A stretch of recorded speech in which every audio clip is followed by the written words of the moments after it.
अगर हम चाहते तो हर शख्स को हिदायत दे देते, लेकिन मेरी तरफ से ये बात करार पा चुकी है कि मैं दोजख को जिन्नों और इंसानों सबसे भर दूंगा।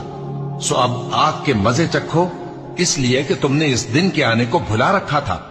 आज हमने भी तुम्हें भुला दिया है, और जो काम तुम करते थे उनकी सजा में हमेशा के अजाब के मजे चखते रहो। हमारी आयतों पर तो वही लोग ईमान लाते हैं कि जब उनको इनके जरिए नसीहत की जाती है तो सजदे में गिर पड़ते और अपने परवरदिगार की तारीफ के साथ तस्बीह करते हैं और गुरूर नहीं करते।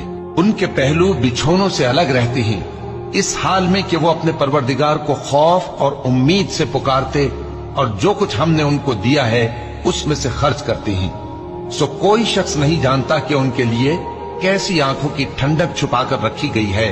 ये उन अमाल का सिला है जो वो करते थे। भला जो मोमिन हो वो उस शख्स की तरह हो सकता है